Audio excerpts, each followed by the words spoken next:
Hello, hello. Hello, hello. How Hap- are you? Happy Sunday. We are shifting. We are shifting. It is a Sunday. We're missing one of our shifters who had an amazing callback opportunity and found out today. They're a thespian. So, like, So we're happy for, yes, yeah, happy when the for her. limelight calls, you got to go. You know what I'm saying? You really do. So, yay. Good luck, Sandra. That's right. That's right. Um, but we are here and We're we're here. shifting. And I'm so ready to talk about GH. I just rewatched it this morning. I had like a traditional like bowl of cereal breakfast and watched GH. Dude, I had to give up milk. And I don't like false milk. So I had to give Oh, up. I love false milk. I do not like false milk, so I had to give up cereal, and I'm so sad because I was a cerealaholic for a long time. I I mean, I'm from Wisconsin, transplanted to California, so I take my dairy very seriously, and I still will love a false milk. Now, cheese, I can't mess around with other cheese, but right. I do love a false milk. So I'm happy for you and your cereal. Um my week has been Star Wars all day, all the time, 24/7. The only thing I watched except Star Wars was um The Price is Right and the Drew Barrymore show cuz What's on your shirt? Oh, this is Black Panther. Yes, there. I Yeah. do not have Star Trek t-shirts yet, so I need to get on the ball. But this is Black Panther since, and I know that The Mandalorian came out. I can't do multiple stories at the same time I when it got that. comes to those things. So once I start something, I have to finish it. I have to see it through before I start something else. So I'm on season 6 of Star Trek The Next Generation. Mm. I do have to report that the show has gotten a whole lot better. You were hoping for that. I was hoping for it and I got it. I'm so grateful. And I also have to announce that Jonathan Frakes is becoming one of my favorite characters. um, his character because he's still a little corny, but it's like he's he's funny. He's hilarious. His character is the one that ends up having sex with almost every woman that comes across the show. But the funny thing is that how it ends up happening. Like I'm really intrigued. Like how is he going to get this woman in bed, and who's going to be the woman, and why? And so that's part of the drama.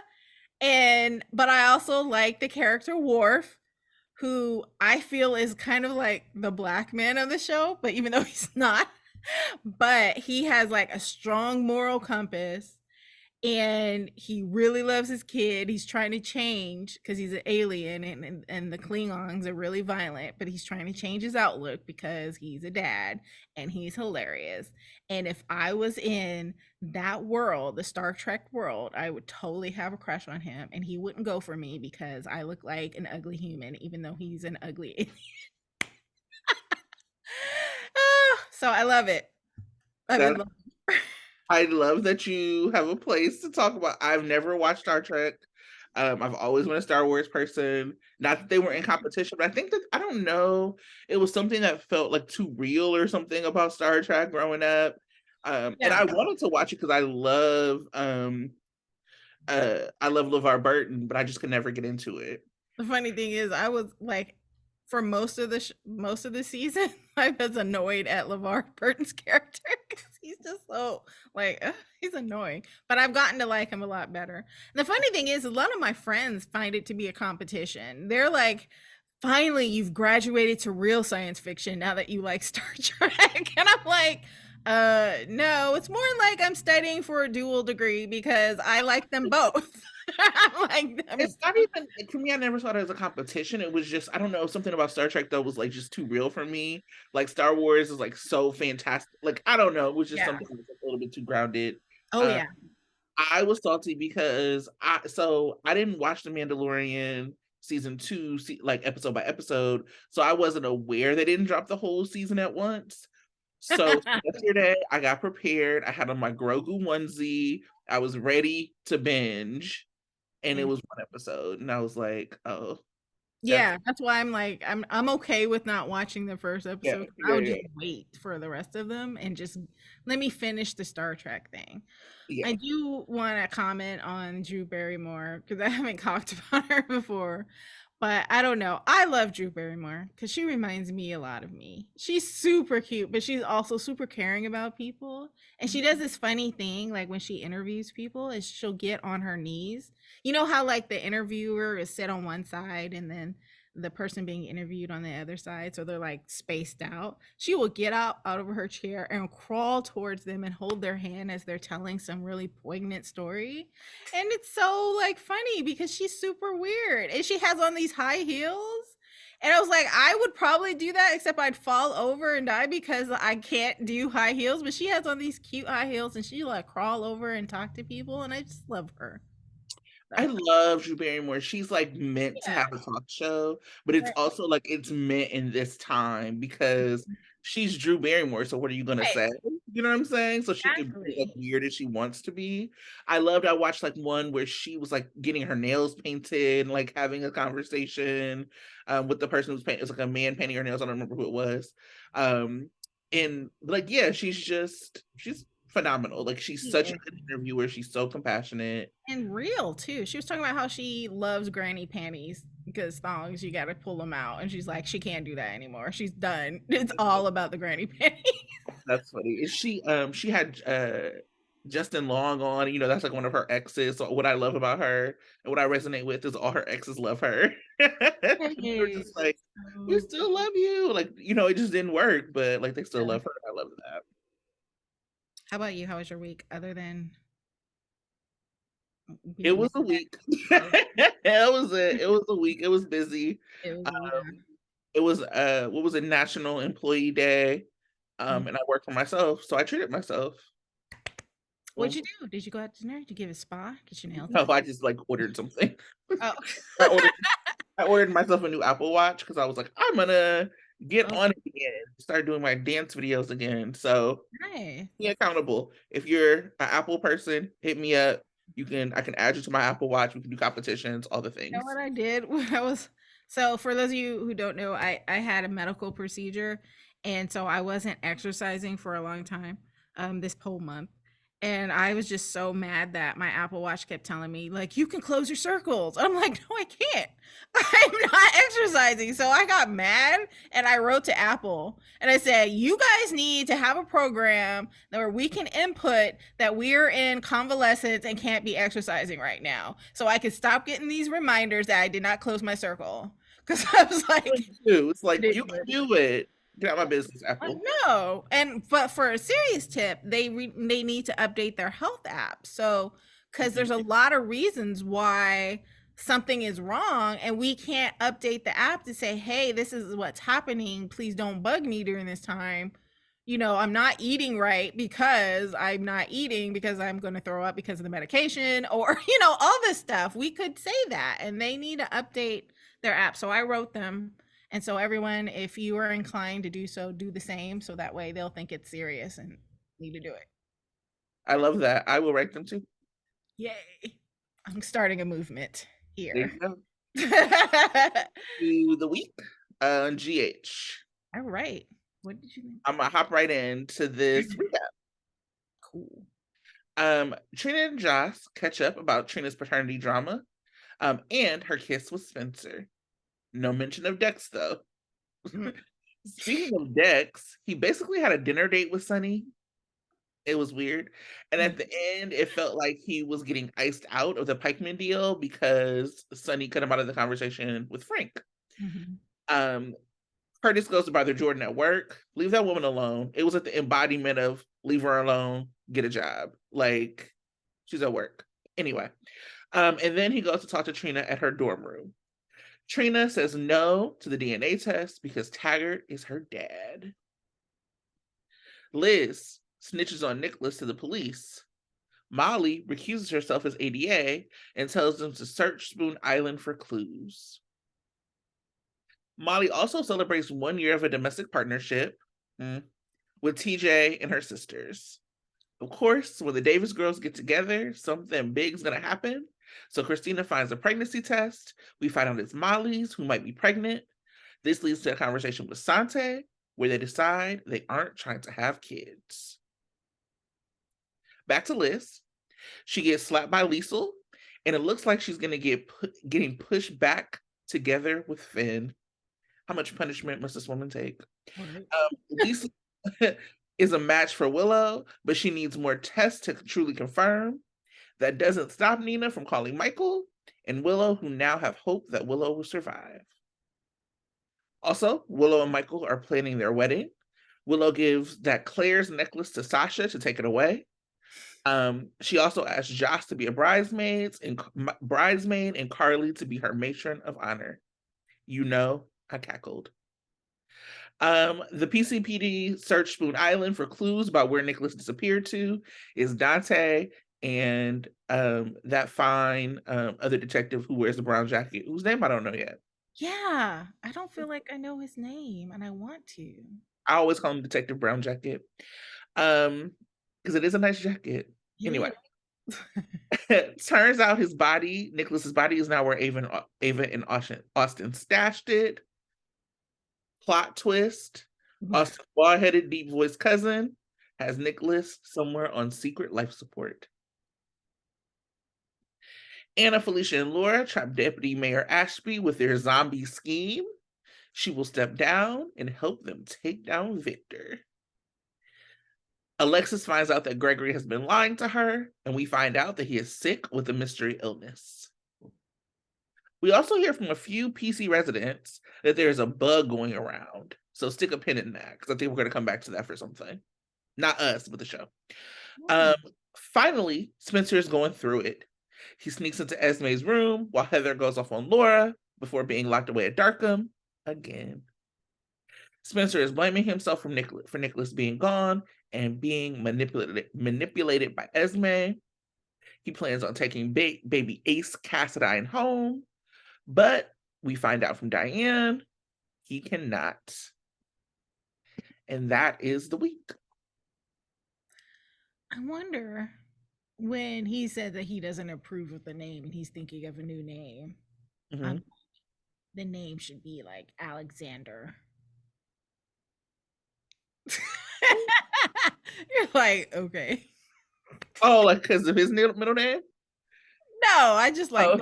Well, no. Well, let me be honest. So one of the little boys, Worf's son on Star Trek, is named Alexander. This does not connect anywhere. Star Trek. So it's I was like reaching for the connection, like because Nicholas is what? No. Okay. So they're not going to do everything after Star Trek. That baby is more likely to be named after something on Star Wars because you know how Disney is. That baby got named Mando. Right. They were going to name the baby Ahsoka, Michael's baby, which I was like, yes, do that. baby Boba Fett Cassadine. Because they love a tie-in. Do. The week was okay for me.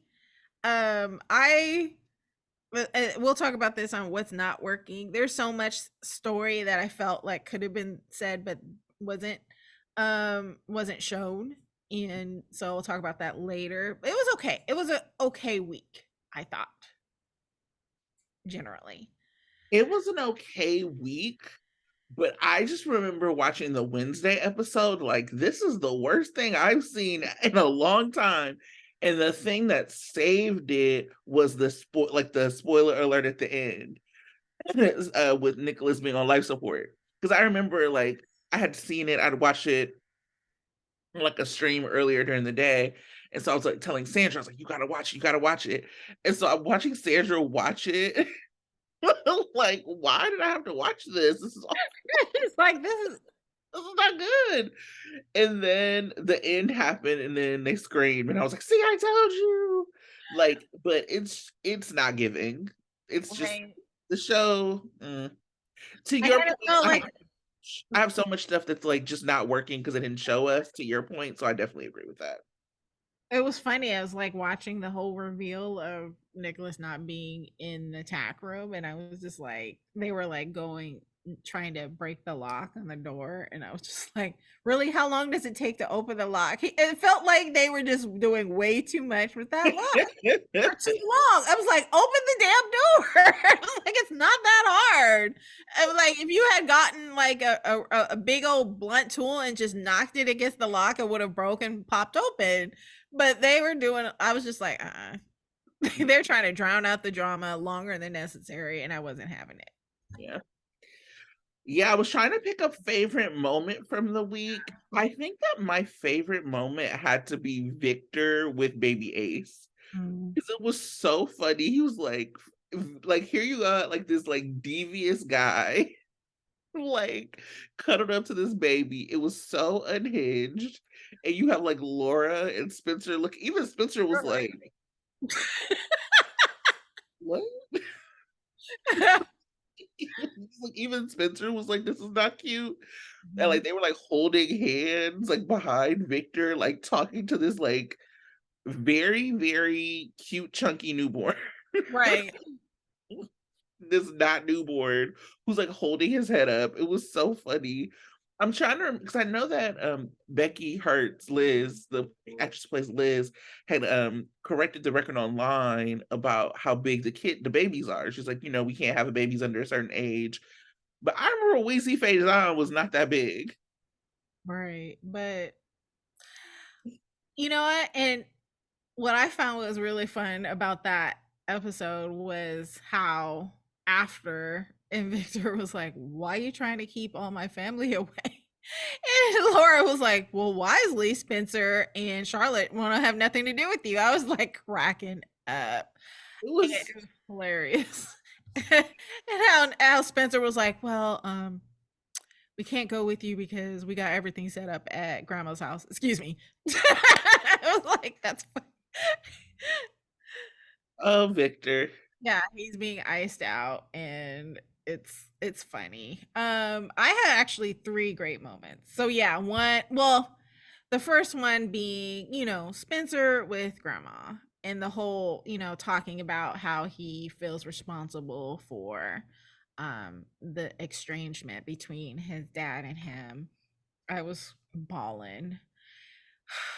They're so great actors, and it was just a beautiful moment and I loved it. So those were my favorite moments. My other one, it was Obrecht reacting to Elizabeth. Slapping her? Yes, all of it. Slapping her, talking, all of it. And her final sentence, saying, I don't wish my pain on anyone, not even you, but yet needing to be dragged away. I felt the acting was really great. Um, the other one, my other favorite moment was Jordan to Curtis and the confrontation that Curtis had with her, Jordan being super cool and reasonable, and just letting him know, like, you may have a right to your anger, but you do not have a right to thinking that anyone was set out to hurt you. I was like, yeah, tell him, because he's being ridiculous right now. So I love that. And then finally, my other favorite moment was Trina and Joss's giggle after she talks about the kiss. It was just so sweet. And I was just like, I wanted to giggle with them. I'm like, oh, she got the kiss. Oh. Yeah. So I thought it was sweet. So those were like my faves. I love them. It was so interesting. I was like taken out of the moment with Spencer and Laura because there was something with the sound editing where he like when he yelled at her, like it was so loud, like even I Very. jumped. Oh, why did sound editing do that? Like it was so weird. And so it kind of took me out of that moment. And I think just in general, like a lot of these things are not connecting for me. So like Spencer blaming himself for Nicholas, Obrit thinking that it's Elizabeth's fault. Please don't make me defend Elizabeth Weber because I'm gonna drag her later in the episode. But like Oh, the hook is not Elizabeth's fault. exactly. So I mean, like this I don't reaction was yeah, ridiculous. I don't feel Liesel's reaction is actually right or, Oh, no, but the right. acting was great. Kathleen Yeah, Getty the is acting was great. yeah, Kathleen's acting, her grief, the way like, I Yeah, feel all of it, like, absolutely. She has been phenomenal through this arc. I have my problems and my feelings about Obrit, but they're not about Kathleen. I think she's right. phenomenal. I think she's a The great actor. acting was great, but I agree. I think, and maybe, as not someone who has experienced the loss of a child or anything, I'm not quite sure what is, appropriate or inappropriate. I just have an opinion that her anger is kind of misdirected, but maybe it's because can't she doesn't have the access to Heather or Ryan, who were really directly responsible for Brett's death, and so she's channeling her anger towards somebody else. Um, so Yeah. yeah, I agree. And then, unless you had more to say, I will go into my performances of the week, which is kind of directly related. I really feel like Kathleen Gotti has been doing a great job with the story and her acting, and I feel for her, especially the scene that she had with Ken Schreiner, and she's mad that Ken had even defended, well, not Ken, her boyfriend, Patty? Scotty defended Elizabeth. I mean, I just felt those scenes were really poignant, and I felt for her, even though I was like, I felt for Scotty, but I really felt for her and her loss. So those were great scenes. So I'm going to give it up to her. Also, as always, giving it up to Nicholas Chavez and Jeannie Francis. I mean, Jeannie Francis, she was great all week. She cracked me up in her, conversations with um, Victor, her confrontation with Heather in the hallway, her being a great grandma and consoling Spencer. I think she was just great and beautiful. And one thing that just popped up in my mind though is just like a lot of people, a lot of men yell at Laura, and it so much that it freaks her out a little bit, but she stands up to them. But I hate that for her, that everyone seems to feel it's okay to just yell and scream at her, especially men. It's just, like, really crazy, and I hope Spencer doesn't continue doing that, because it's just, I don't like it at Yeah. all. I definitely felt him, like, yelling at the situation, and I Yeah. appreciated I to your 100% to your point, and I appreciated that he, like, recovered really quickly and was like, "I'm so sorry, grandmother." Right, I Because appreciate that. knows ain't nobody been there for him like Laura. Right, Like, don't do that to Laura.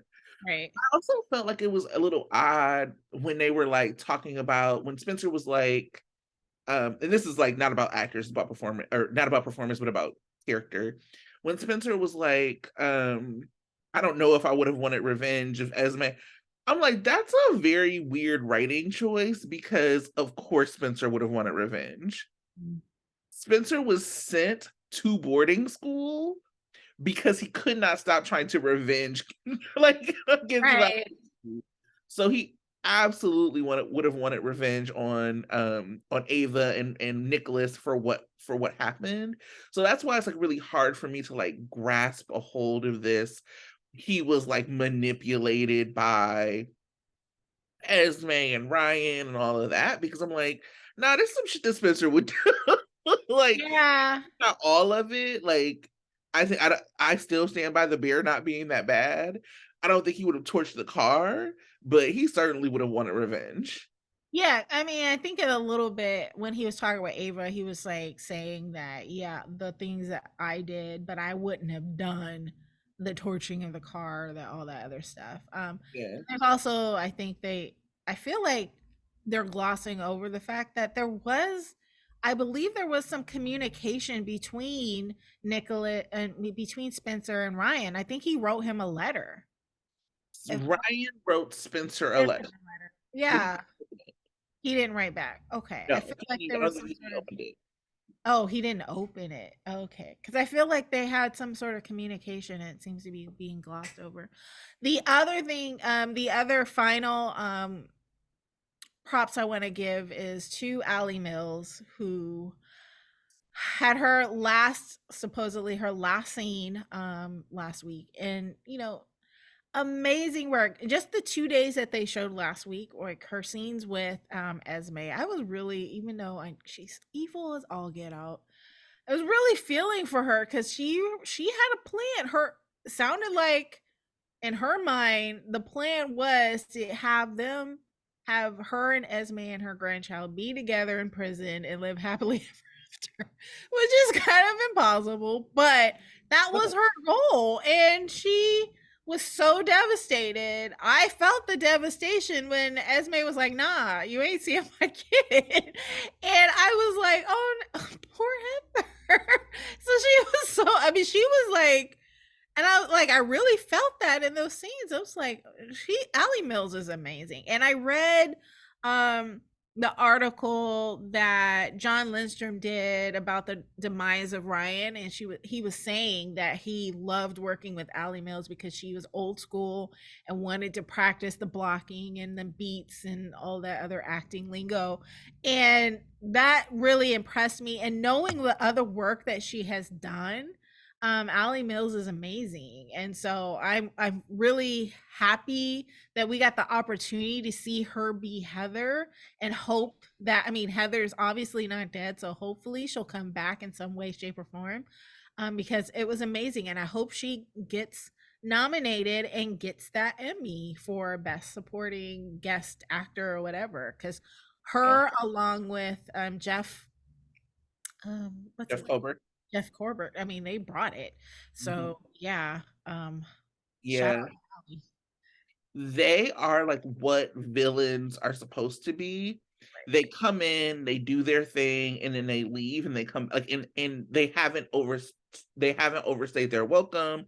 They have a very clear arc. I love having Victor. Victor can stay forever, but they need to figure out what they're doing with him.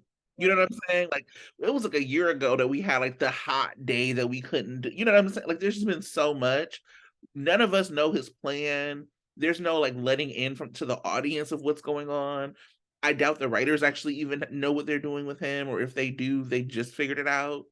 So I think that like what you're talking about with like Heather, what Ali Mills is able to do with Heather, and what Cyrus is able to do with Jeff is able to do with Cyrus, is like it's like the old school of like not trying to redeem villains, but villains actually being villains. Right. Um, I think that, like to your point, I could not agree more about Ali Mills as Heather. She's like weaved in and out of emotions. It was Mhm. like crazy, then it was funny, then it was sad, and then it was desperate. Like it was just like, I Mhm. mean, you have to be a pro to be able to do that, and she was such a pro. Yeah. Sad, desperate, smart, Yeah, right? 'Cause yeah. she's manipulating the system in and out. So, it was amazing. Heather is a very interesting character. I think that that was something I'm trying to remember like how they've played Heather before, but I do think when you said smart, it just sparked for me. I don't know if we've seen Heather as being that smart before. Right. It was like just this like capableness that they like that she infused in Heather that was really, really interesting to watch. Mhm. Yeah, I really enjoyed it. Yeah. So, um, Yes, what's speaking of which, working? enjoyed. Speaking of enjoyment, we're so good at these segues at this point. So natural. Do you want me to go first, or do you want to? Yeah, go ahead. Uh, for me, what really worked for me was this highlighting of friendships between women. Mhm. So it was Maxie and BLQ and Sasha, Sasha and Willow, Anna and Felicia, obviously Tross, with Trina and Joss. I think that what has been like stressful, not stressful, what am I saying? What has been annoying to me in the past, and continues to be annoying, is like this lack of investment in relationship. Because I think that part of that is they Anna and Felicia are Anna and Felicia because they've been this way for 30 years. And there's like almost this reluctance from writers to invest in these friendships, because I guess maybe they think, oh, well, people aren't going to be around for 30 years in this way. Like the soap genre doesn't operate in the same way. And so they don't have to invest in relationship in the same way. And I think that that just like is wrong. Um, we love friendships. I would love to see more Sasha and Willow. I love their scenes. Anytime they're together, they're so good. Maxie was hilarious this week. I loved everything that she was doing. I love because I love Maxie, and like she's grown up, right? Like Right. they don't know how to like work with her now that she's grown up. She's no longer like drugging, like giving lucky drugs and like sleeping with people's husbands and like switching embryos. Like she's not doing that no more. She's an adult. So what is the adult story to write for her where she can still be a little messy, still be like very funny? And I felt like they found like that sweet spot in the like few scenes that she had this week, where she's like a little bit of a busybody, a little bit of a meddler, but it came from a good place. Um, and Trina and Joss, like I just really continue to be impressed by that friendship. I cracked up when Josh told Trina to like take it slow. I'm like, Josh, no girl. And then refresh my memory. Has she told Trina about her relationship Oh, yet? no, no. No, so she's still keeping that under wraps. So that's really interesting. Yeah, I think so. I think that it's like, she doesn't want to tell her because like that's another person that like knows this thing Right. that like that they don't want out. But I am interested to see if that like results in some drama between Trina and Jocelyn because they really haven't had a whole lot of drama. They Yeah. had the one time where like Trina was mad at her about like running her mouth about the art book and about Spencer. But since then, since Trina checked Jocelyn that one time, Mhm. just kept it in line. Yeah. You know what I'm saying? Like Trina's the kind of person she only got to check you one good time Mhm. about one thing, and you're not gonna do it again. You see how she got Curtis shook about the boundaries. So Always. Anything you want, anything you want, we don't have to know. I just like girl, don't leave it up to her, Curtis. If you want to know, just do it. because one thing about Trina, she gonna let you know. Right. And so I think that I'm interested to see if I understand why Joss is not telling Trina. If I'm Trina, if I'm in this friendship, I would be mad. Yeah. And Um, that's going to be an interesting fallout when she finds out, yeah, especially cuz she's going to be mad just in the terms of the friendship, but also because of Cameron yeah, too. right, Yeah. right. And I think that that's like the cool thing about like friendships that we should see them break and come back together, break and come back together, because this is what friendships are. Like none of us have all. Well, I've had fallouts with most of my friends at some point, even if it was just like a day or a half a day. Like we've, and then we got back together, and the friendship has been stronger. So I really appreciated just the scenes between them, the moments, and like I said, when Josh told her to take it slow, I like cracked up because I'm like, girl, you messy. Like, and it was like Josh is being like a messy mess, but I could definitely relate because when I was in college, I was a messy mess, but I was giving the best advice to my friends. Like, so I appreciated that. And then when Trina called her out, like, well, you don't look that happy. Right. And I appreciated Josh being like, listen, I got, I'm happy that you're happy. And I think that like those are the kind of friendships that I really enjoy seeing. Like it's very similar to how Ann or Felicia is with Valentine. Like, this is my girl. Now, y'all can have your thing, but if you mess with my girl, I'm done with you. Um, and so I really appreciated seeing that highlighted. I think that female relationships between women are the bedrock of soaps. So much of I mean, like, yes, there's like romantic relationships, but the things that I remember are like Elizabeth and Emily, are Robin and Brenda. Like those are like the things that are like really the bedrock of soaps. And so I appreciate it, even though I have some critiques, I appreciated seeing them highlighted this week.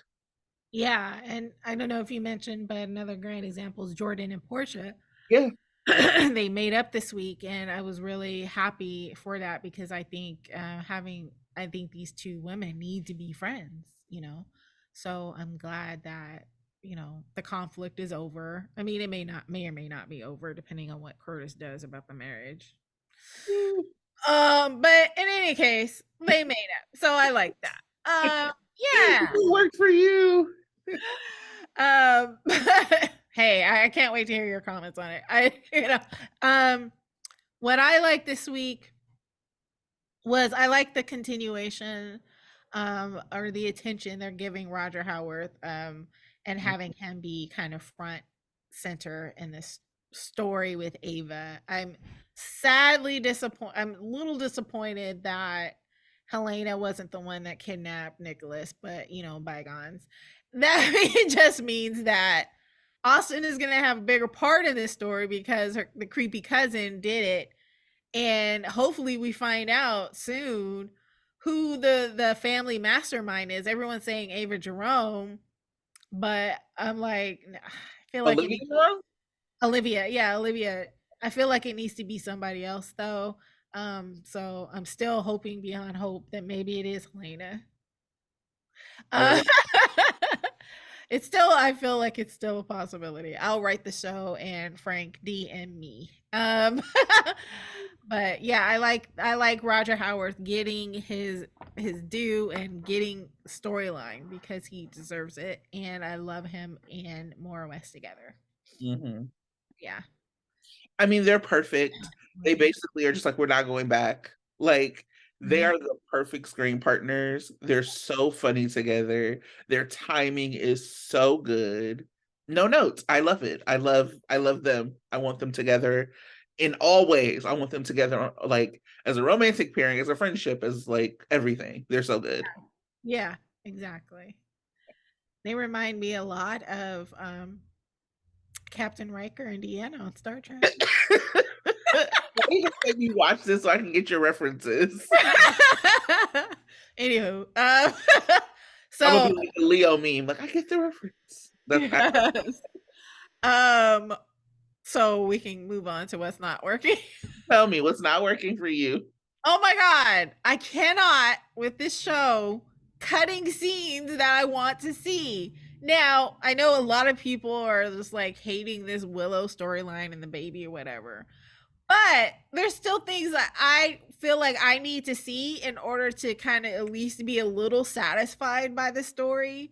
And one of the things that I felt like they cut was when Nina called Michael to tell him the news. We we got the I don't want to talk with Nina. What do you want? And she's like, you're going to want to hear what I have to say. And then cut. We got nothing until the next scene where Michael's telling Willow that she has a donor. I'm like, I wanted to see him being reluctant to believing Nina, feeling like Nina's a liar and harassing him.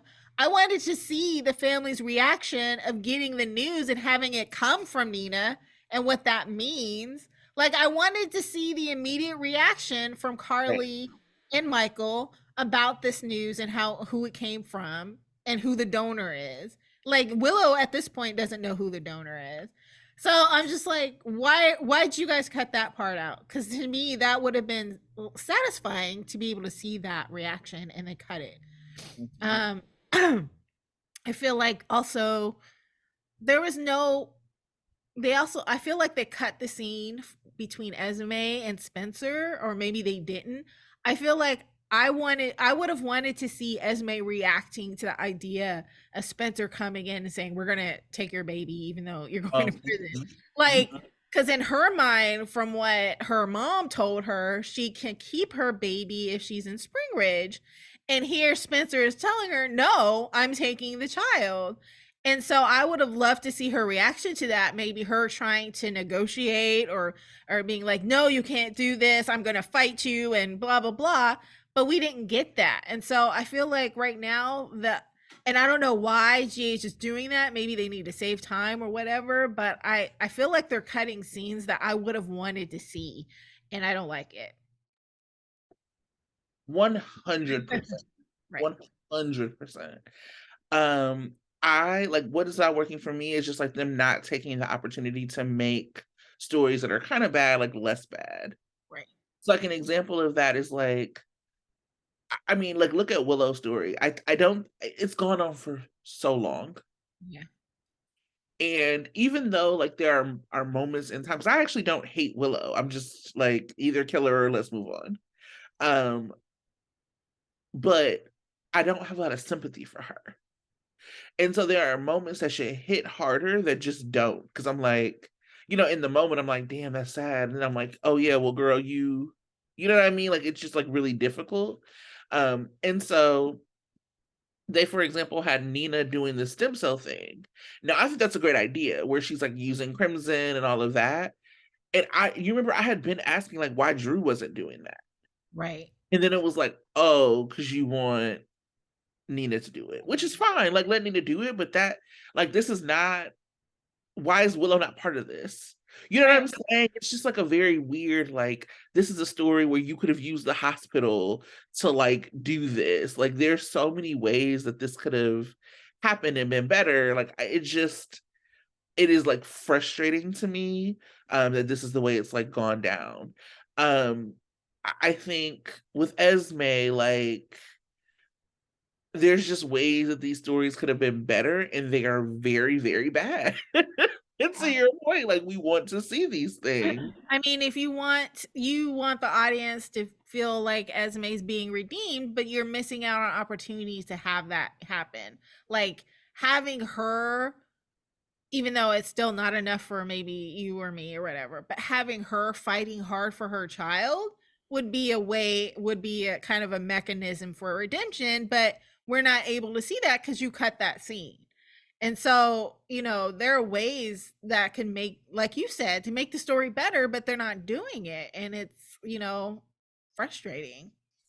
They also do this thing where they use really heavy-handed framing to try to like manipulate the audience. And I'm like, that ain't it though. So like with Liz, for example, like the whole thing around Liz was that she was supposed to be doing this because like her conscience. She couldn't, she had to show her kids she was a good person, blah, blah, blah, blah, blah. When really you didn't do any of that because you got immunity. Now I'm not mad you got immunity, but it's one of the reasons it's always been difficult for me to like get down with the character of Liz, because when she's at her messiest, except for when she was doing Drusen, I loved it. Like, or the John Doe storyline, I did not love that, but when she's at the height of her mess, like I like it. I like Liz being a little bit messy. The problem is that afterwards they try to still convince me how virtuous of a character she is. So it's like you kept a girl in a tower.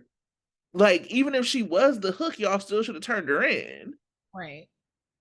Nicholas has all of these strings he could have pulled to like keep her taken care of, because her being in jail or like whatever would have still, what is the difference between what she was doing at Windermere versus her being in a cell? You know what I'm saying? Like it just, y'all are like trying to tell me or trying to force on me that Liz was actually like being a good person to do this, when really what would have just made a better story and was actually true was she's looking at this like this could happen at any time. Esme can get her memory back at any time, and then the hammer could fall down on me. And I have 3 kids.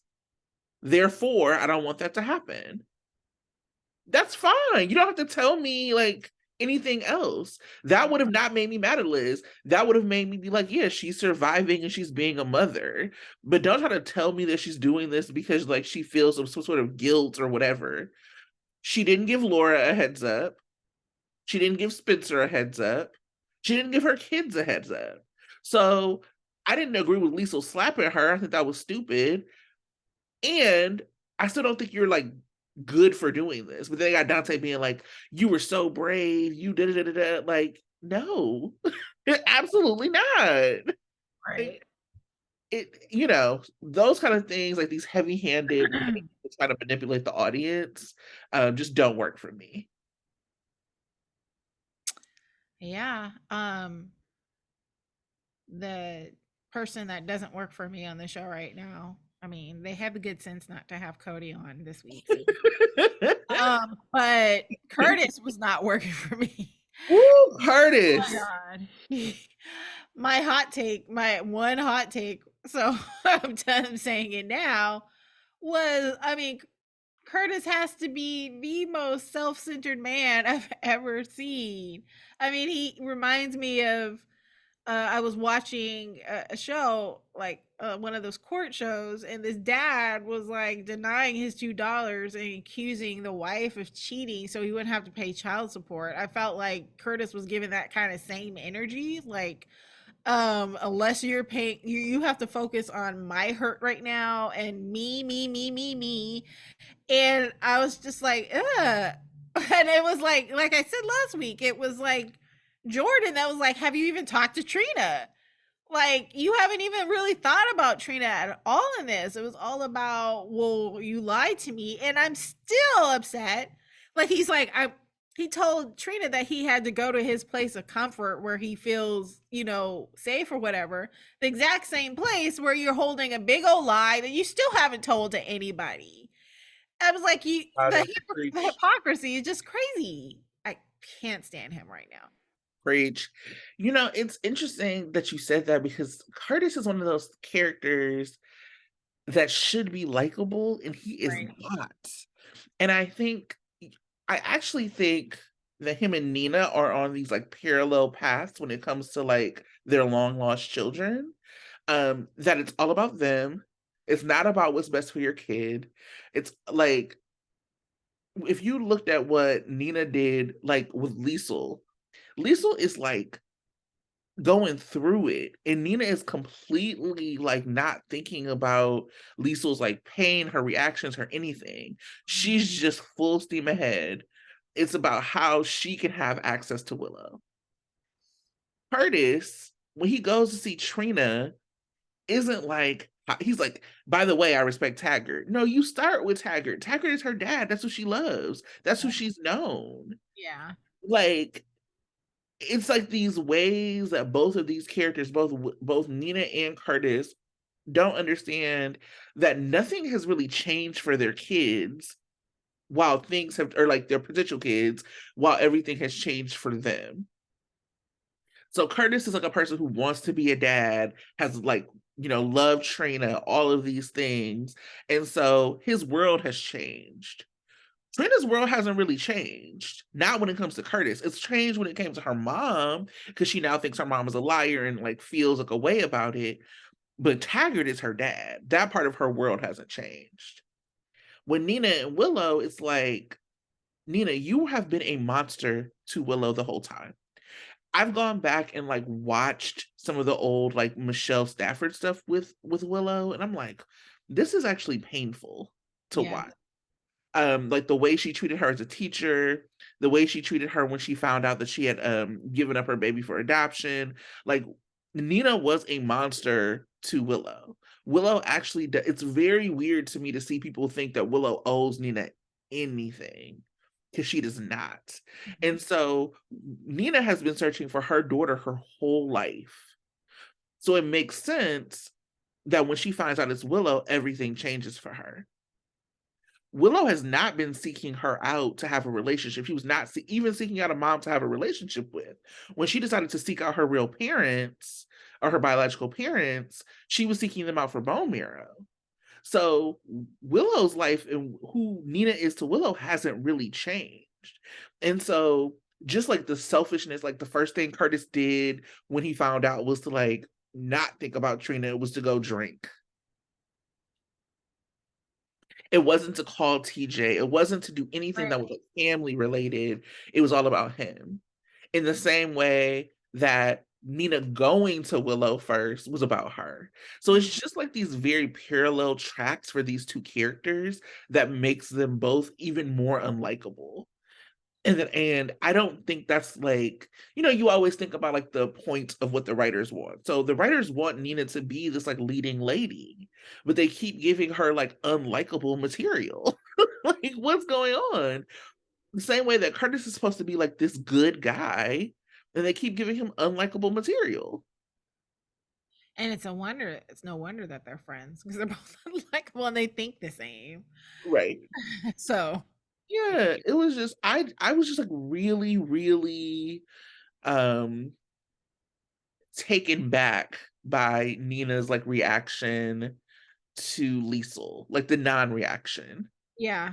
It was all Like, about, "Oh, let's go and make sure that you let's go talk with the doctor to see if you're a match, you know, walk away. Let's what about the match?" You mean during that whole time? it's like some urgency around it, but like in order to be like how you got a person a little bit better than this, you know what I'm Yeah, saying? yeah. Um, it even just like the idea of you went to like your job, you went to Crimson to ask strangers to give bone marrow, but you didn't even know Lisa was giving it. Mhm. Like it, and I don't, and it's hard because I think the writers do a lot of lazy things, and so I don't know it like what to make um like the fault of a character. I mean, you have to make everything the fault of the character, right? But like what it becomes unfair to the character because the writers are just lazy. And I Right. do think that a lot of that is like true for Nina, that the writers have just been lazy around like the story and not telling a complete one. And like that has made her even more unpopular than what she would have been. And with Curtis, I think they've also been like very lazy around some of the stuff they've done for him. And that's like made him like unrootable in some of these situations. Mhm. Like no like when he goes to Jordan, I don't know anybody who's like, yeah, this is a good use of time. Right. Right. You should go to Jordan this way. Nobody thinks that. No. I was actually dreading it. I was like, I do not want to see him tear into Jordan. Jordan's got other things she needs to do. And besides that, it's not her fault. Right. You know, like why does she doesn't have to tell you anything. She's not your wife anymore. Right. So yeah, I can't with him. Yeah. Well, I wanted to talk about I had put this in our notes when I sent you the email. Um, I follow General Hospitales, which is like on Twitter. It's one of the few things I still look at. It's at Port_Charles 1. And they do just like this year, or like this time 2 years ago, this time 4 years ago, whatever. And so the thing that came up was on this, it was yesterday, on this day in 2014, Sonny shot AJ. And I wanted to just talk about that storyline and like how it relates to today, how it's so different from what we see today. Yeah, I wanted to dive in. I can frame it up for people. I think most people have watched, but to frame it up, AJ, obviously Michael's biological father. Gotta go back and watch all of that for all of for all of what you want for that.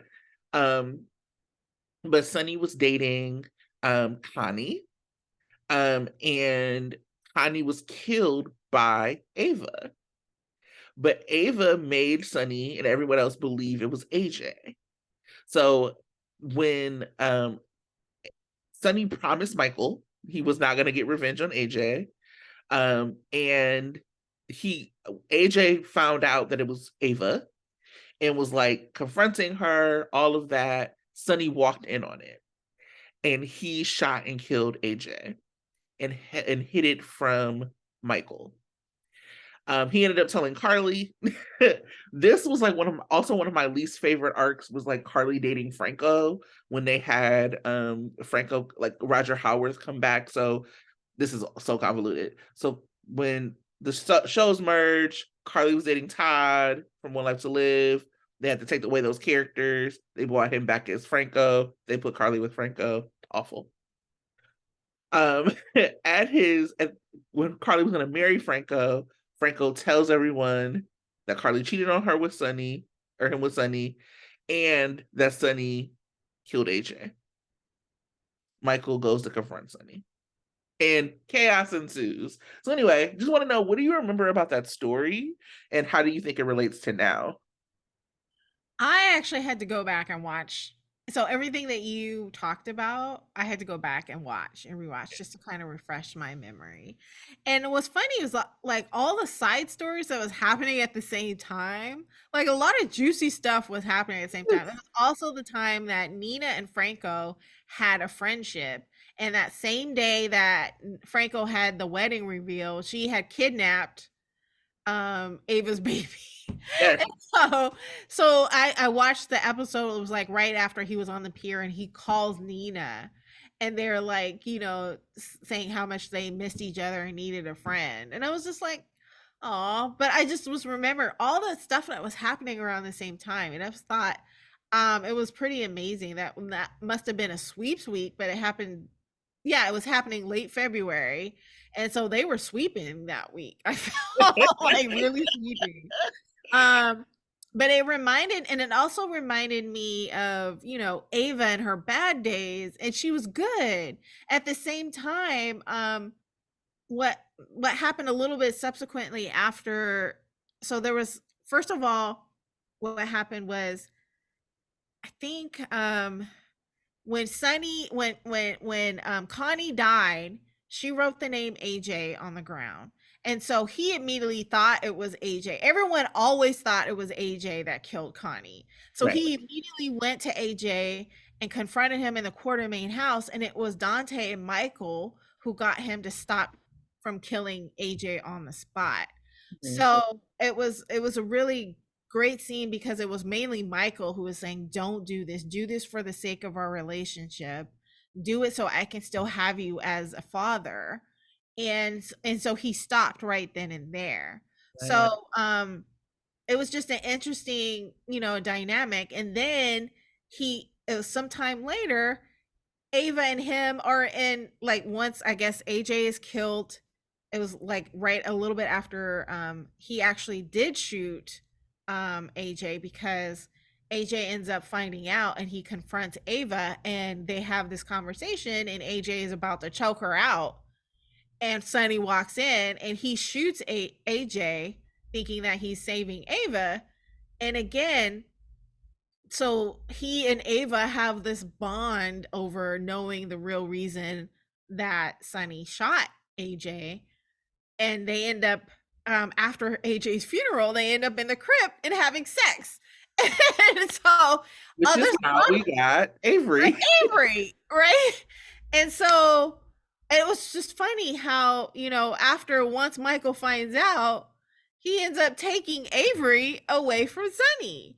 And so it was just like there was a lot of good, even though the story may have been like, I think it was a lot of good opportunity for great acting from all of those involved because it was really crazy. I mean, you didn't like the fact that Carly and Franco got together. It does seem kind of like, but at the same time, Roger Howard was acting his ass off, and I loved it during the wedding reveal because he was just like having so much fun with it, even the misery of it all. I mean, One of my Michael, favorite gifts is him right? sitting to eat Yeah, popcorn. he's Still like, love it. that was hilarious. So, yeah, I thought the acting was great and how it kind of relates to now. One of the things that I've thought about was how Michael is using knowing his dad so well. He's using a method to get to him that has always kind of triggered him in the past, right? So he is using uh knowing that Sonny really becomes close with whoever his quote unquote enforcer is. Like he was close with Jason. When Dante was trying to go in, he became close with Dante. And using, that position where I think Michael had always wanted to have that same kind of closeness with his dad. Like he's always wanted to work in the business. He's always wanted to have that to- tight relationship with his father. He was never able to do it because Sonny and Carly denied that, did not want him to be involved in the business. And so he is using something that he knows that will work against Sonny the best is putting in someone who he'll trust and develop a strong relationship with and who will be the ultimate person to betray him. I think it's interesting that Michael is using that method to get to Sonny because he knows him that well and it was a position that he actually wanted to be in but he couldn't. It's interesting that he's using that method to really hurt him.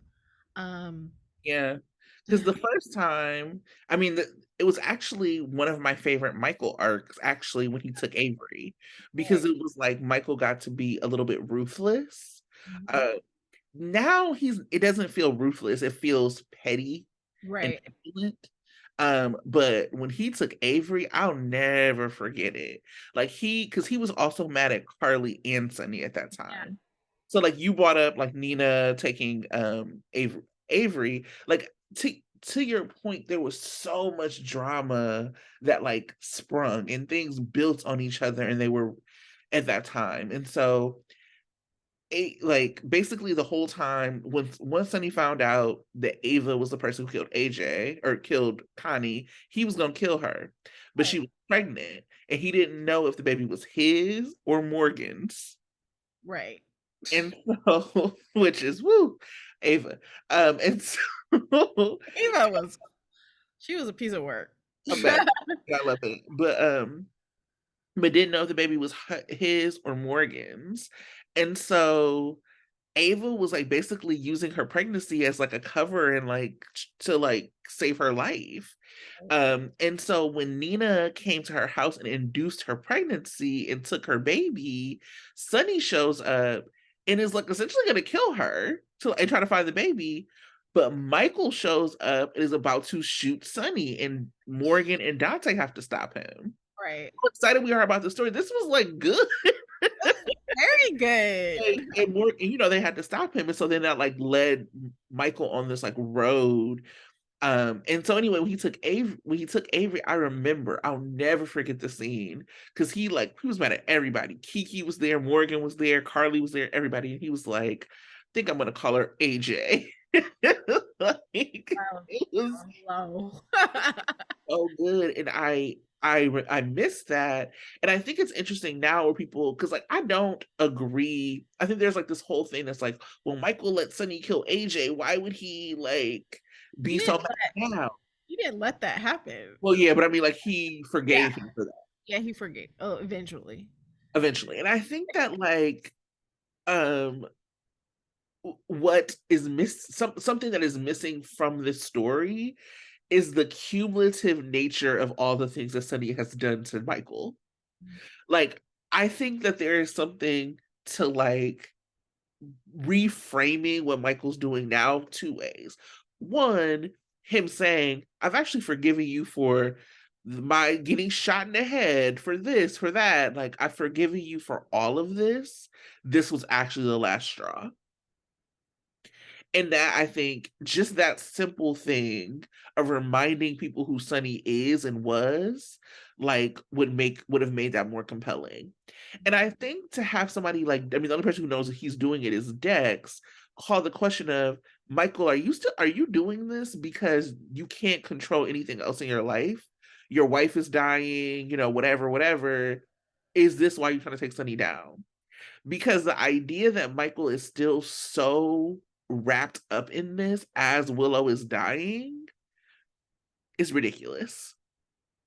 So like there was a article in Soap Opera Digest talking about like the Willow and Michael thing, and Michael basically says like he's at Willow's side except for when he goes to meet with Dex about Sonny. Yeah. Why are you still doing this? Right. Your wife is dying, bro. Like you shouldn't even be worried about this. You got two kids. And so I think that that's part of what makes this story so bad. And I think that there's also something about the secrecy nature. What makes soap so good, I think, is like more than one person being in on a secret. Like us keeping a secret together. We don't know Dex. So Dex keeping the secret with Michael kind of doesn't mean anything. Right. So anyway, I think that, what I've heard us both saying is like having story build on each other, having characters be compelling, having compelling things happen, is like how a little bit of like the difference between this past story and now. And that's kind of just what I wanted to get to. Yeah, but I was also thinking about other stories between parents, and so there's a right now it seems the theme of GH is looking at mother daughter bad mother and daughter relationships, and it's even coming across in Young and the Restless, right?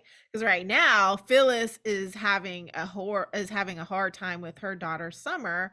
Phyllis being a character that does bad things all the time, and the daughter is having to deal with it, kind of like Kiki and Ava. in the same way. So Phyllis is playing a character similar to Ava, um, where the fallout of the parents' actions are being felt by the children, and which is similar to Michael. Michael having to deal with the fallout of Sonny's bad behavior constantly, but now it's like mother-daughter type things. And I was even doing like weirdly, I was like comparing like if I had to have a mom, which mom would I want? Heather or Nina. You know, because Heather is really like she's really crazy. She does some really bad things, but she's doing it because she wants to have a relationship with her daughter and is constantly thinking about Esme and what's best for Esme. Nina is the same thing, but Nina's thinking about it in terms of her, where she's not necessarily really thinking about Willow. She's really thinking about having a relationship with Willow. It was just a weird thing that I was doing. I was comparing and contrasting. I would really not want either mother, but Nina, I'm more sympathetic to Heather for some reason than I am to Nina. It is annoying. But I did that kind of like thought exercise for a minute, which was weird, but That's really funny. yeah. I think it's just like, like not even the compare, but like the parallels of what it is. Like I said, I think, I mean, this is not a defense of Nina ever, but I think that like part of what we're seeing on GH is that they're just doing things. Yeah. The writers are just having characters do things, and it actually doesn't matter. Like they just want things to happen, and they want you to forget, and they want you to move on to the next thing, unless it's something they don't want you to forget. So like, even when I see like a Liesel, I'm like, I Kathleen has me for a minute feeling bad, but then I think about her being in like scenes with Sonny. I'm like, girl, didn't you just mind control Dante and not get in trouble for it? Like nobody even found out. Like it's just they don't connect these stories, and they don't bring things into like view Yeah. of it and make them richer. Like Yeah. where is Christina? I mean, we saw her. I loved the Davis Right. girls. Where is Christina with Michael? It's always been Christina and Michael. They're each other's ride or dies. Yeah. It could be compelling. I don't know what they're planning on with Christina, but like if Christina had been supporting Michael, if we had been seeing her support Michael, and then she found out about this Pikeman thing, that would be some really good fallout. That Yeah, would be because really I mean, yeah, because right now they're playing Christina as the only one that kind of understands Sunny and is somewhat forgiving of Sunny. It would have been interesting to have her just be constantly talking with Michael about, what he's doing. Like maybe Christina's the only one that really knows what Sunny's doing or something like that. But having her weigh in on this whole Pikeman thing and being a support to him as he's trying to lose it, like his wife is almost dying, and trying to kind of talk him down would have been interesting. Or not. Maybe good. she agrees with him after she finds out about the Pikeman thing. I don't know. Just having Christina be a part of that storyline seems so essential, and they're missing out on so many opportunities. It's really crazy. I felt like I had a thought, but I forgot it because I was gonna say I don't even mean Christina. I mean like Christina finding out about Pikeman later. So like oh like they just don't plan. If we would have seen Christina checking in with Michael, like seeing like being all of the like in the same way that we see Joss and Michael. Like that's not the only relationship that I loved. I love that Joss loves Michael, but that's not the only one of his sisters that cares about him. You know what I'm saying? We yeah, can see Molly checking in on Michael because Molly, Morgan, Christina, and Michael used to be like a foursome. right. And for longtime viewers, like we remember that. And so, Mhm. in the same way, we remember how Cameron and Spencer used to get on with each other, and now we love that they're friends. We want to see characters that we've known for a long time and loved for a long time, whether we love them or hate them. Like we want to see them in relationship with each other, Yeah, and they Christina. just don't do that. Yeah, Christina should be all up in that wedding. Like Should- Willow should be inviting Christina to be a bridesmaid too. And we Like, should see it. yeah, Willow. Do Christina and Willow even have a relationship? I don't even recall seeing them in scenes together. I don't I mean, know. Yeah, they do they from knew now and about then. each other during the whole, cult thing, but after that, it's just like nothing. It's like weird. Yeah, it's just I don't know why they do that, or just I loved the scenes with, like, Molly, Sam, and Christina, because these are people who we have known for a long time, who have been on our screens for a long time. Why are we not just seeing them? That should just it doesn't have to even move forward a whole lot of plot. It could move forward some, but, like, we wanna see the relationships between them, and Right. not just once in a while and not just for 2 minutes. We wanna actually see these people grow together. And I just feel like GH does not do a good job of that. I will say that Days kind of does keep people around, but that show is so bad right now. I haven't watched it in like 2 weeks. Oh, that used to be your jam. You and I had gotten back into Days. I mean, Sandra's been gone for a while, but I have been watching it every day. I was like, okay, the Peacock move I'm gonna support. right. It's been bad. And I'm like, so, you know, Uh, anyway. Do you have any other hot takes? I feel like we've been hot taken.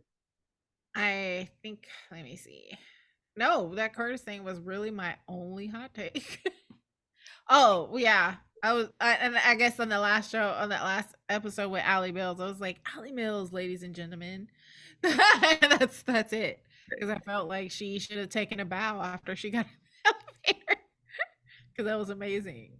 Yes. Let me see, because I've dropped some of them. Okay, I have a few. When Trina looked at her phone with Curtis calling and was like, and called it a horror story, or she was looking at her phone, looking at a picture of Curtis and calling him a horror story. I cracked up. I was like, Trina. That just made me laugh. Yeah. She's hilarious. Or no. Subsequently, when Curtis was like talking to Jordan, he was like, yeah, she's hot as fish grease. I was like, when is Curtis? Bye, Curtis. When have you ever sounded like that? Trying to be black. No. It was like this, like they had heard that the audience really enjoyed when like they dropped black idioms within like the show, and they were like, let's make Curtis say this. And it was like just so out of place. It was like Curtis didn't even talk like this. Not in a way of like questioning his blackness by any means, but that's just like not the way that they Yeah. had him talking. It was so weird. You kind of have to make it natural, like something that like Yeah. seems to come out just naturally. Like, yeah. That's the kind of thing that comes out like if you talking to Aunt Stella and y'all are just like talking back and forth. Right. Not just something you like throw into conversation with Jordan, who you're having like it was just weird. Right. Anyway, um, Dante has the best. What the hell is going on? Face. He's like such a grounded character in the middle of the nonsense. Like he just hears stuff like, "What?" Phew. Like Yeah, that whole we're keeping parking Esme in a, he's like, "We're keeping Esme in a tower." like what? We didn't say that. I did enjoy the scene where, he walks in and Christina's like, "You got something to tell us?" And he was like he's like, and then he's like, "I'm gonna let you ladies figure this out." And he takes off running. That cracked me up. He ran up those stairs hella quick. He's like, "I ain't trying to be a part of this conversation." I love that about him. Yeah. Um, oh, I'm just like crossing things out that I've already said. Look at that. Yeah. Um, I can't believe we still have to watch Liz and Finn. What a terrible couple. Why are they doing this? Right. Also, what doesn't work for me, I didn't put it down because I don't care enough. Gregory and Alexis. I don't I didn't even talk about it. You notice I didn't even put it in the I didn't even care. I didn't even put it in the recap. I don't care. It sounds like they're trying to make him have some kind of illness, but I don't care. Oh wait, I did put it in the recap. I did put it in the recap. But yeah, nobody cares. It's so stupid. Right. Well, Bye. Go take your son with you. Both of them, actually. right. Speaking of Chase, they really tanked his character for me. Um, Um, congratulations to Josh Swicker, who just had a baby. And with him and his wife, Lauren, who borrows him out for Christmas movies, and I love it. Um, Shout out to Lauren. Um, I think that part of what happened was that they were trying to figure out how to give him time off without it being Right. ever, they got to figure out a better way to do that. They have to figure out a better way to work around schedules instead of that is not just telling bad story. Because I think that some of that happens a little bit with Cameron too. Yeah. Now again, I love William Lipton. That's why I care about Cameron. If William Lipton wasn't Cameron, I don't think I would care about that character at all. And like I think that there are concessions made about like the character of Jocelyn because of William's schedule and because the writers don't know how to actually figure out how to write around his schedule. I think the same thing happened with Chase when they had him in the hot like in the sauna with Dante and he was just like talking about being a cop like I was like please Chase stop talking about it, it's so annoying. um it was just like the Harrison Chase, the Me Too Crusader. I don't need a Me Too story starring Chase. I hated it. The only thing I noted was Dante's tattoos. Yeah, Dante looked amazing.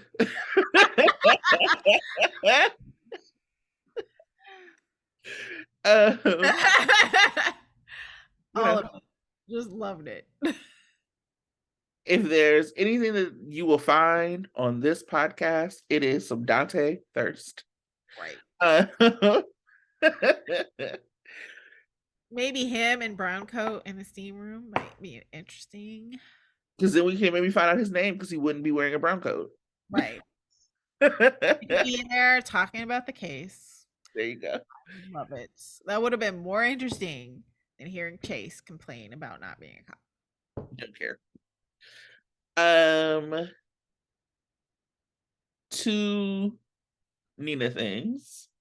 Why would TJ's history with Nina stop him from helping Willow? Oh, That because was so weird.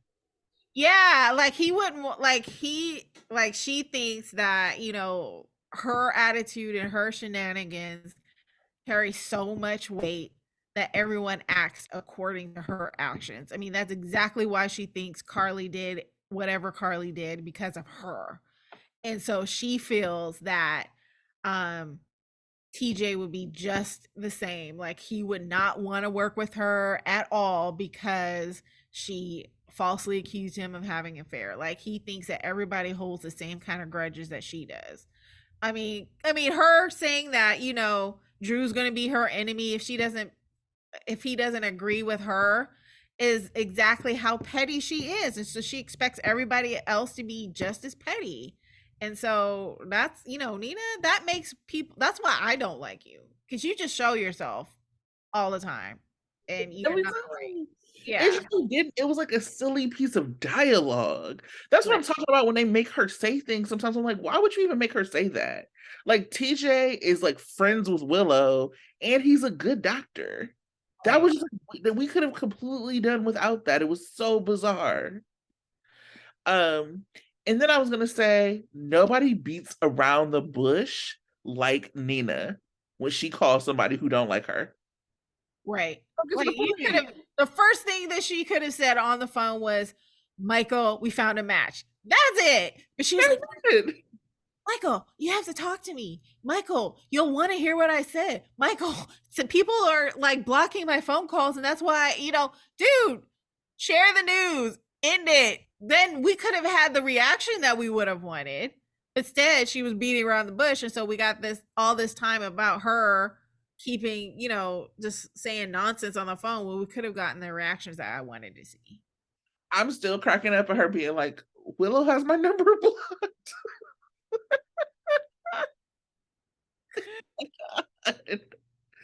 Oh god. Hilarious. Um I wish that we would have seen Smoltz, our friend. Oh, I don't know. That was sad to me. I like seeing him. I think he's like very messy and I enjoy his busybodiness. And speaking of busybodies, nobody busybodies like twin busybodies, Alexis and Christina. My God. Just like Oh, and I also did not appreciate people thinking that Alexis cracked the case. She didn't crack the case. She did nothing. But think what other people were already thinking and just made it public. No. Like, certainly didn't. I mean, I think that they think she cracked it with the typewriter or something. Yeah, but people were already realizing some stuff. They were going to put two and two together. She had just Heather had just confessed. Right. What are you talking about? Everybody was on the island. Anyway. Any other hot takes from the week before I do the previews for next week? Yeah, I'm hoping and praying that Cody is not part of the previews for next week. Like, I'm actually gonna give this week more points because Cody was a part of it. not even mentioned. It was amazing. All right, let's do next week. Monday, Alexis calls out Gregory. Diane breaks news to Spencer. Esme's perception changes. Ava opens up to Sonny.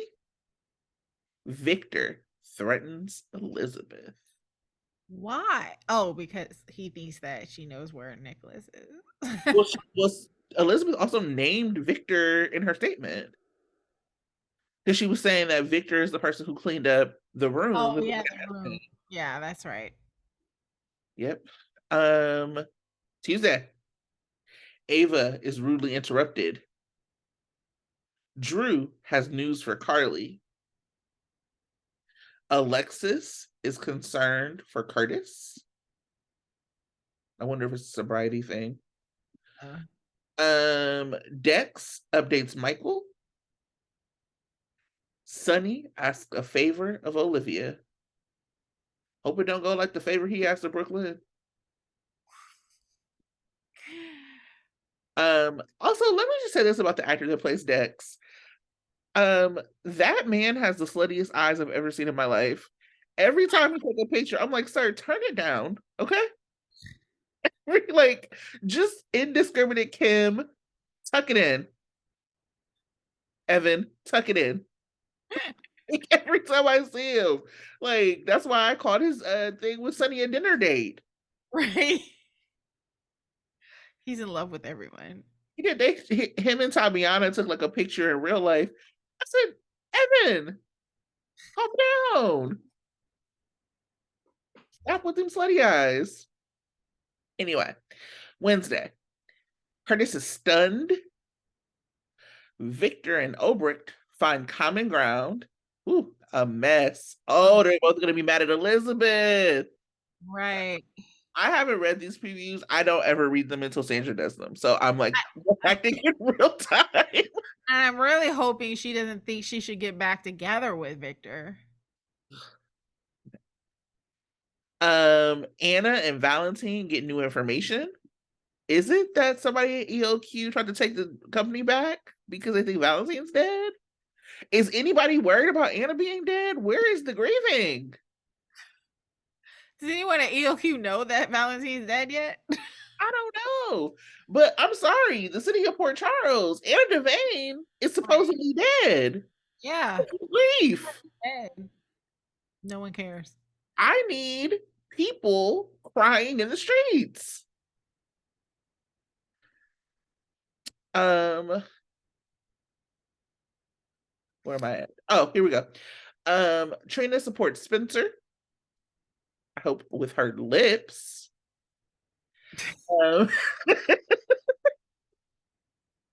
Esme makes an offer to Laura. I wonder how much Laura, like, she already has seemed like very soft on Esme. I think it's a lot about her own past and like Nicholas being taken away from her and all that. So I'm interested to see what this looks like.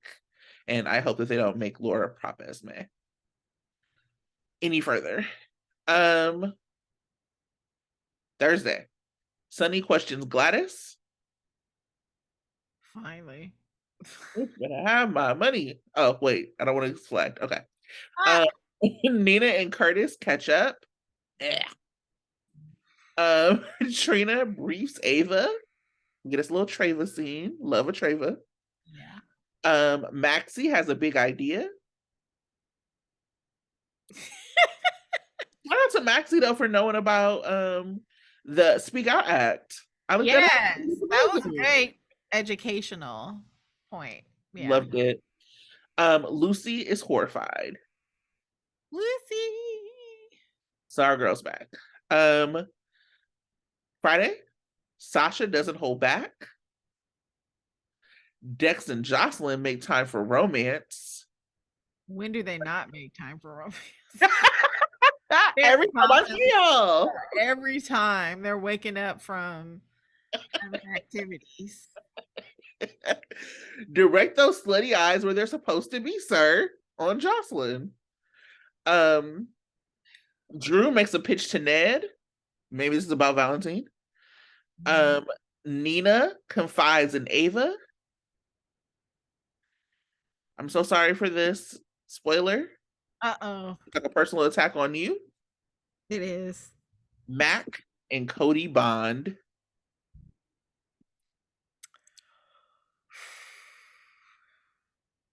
I'm so sorry that happened to you. Oh, I'll deal the best way I can. Fast forward. Sorry, Laura Wright. That's all we're gonna do. That's all I can do. You know, I like to get up Love and Mac. I love Mac. I don't want to fast forward Mac, but I don't fast forward because I like try to see everything for this for when we talk about it. But I do fast forward in my heart. yeah, I'm sorry. I love y'all, but not enough to watch Cody. Yeah, we'll let y'all talk about it. Y'all on your own with that one. Right. Let y'all take that heavy lift for your in the conversation. Oh god. Well, that's our week. That's our Sunday shift. We shifted. Thank you for joining us. Thanks for joining us. Make sure to follow us on Instagram. Hit us up for Trina Tuesdays, as always. And we will see you next week. And me.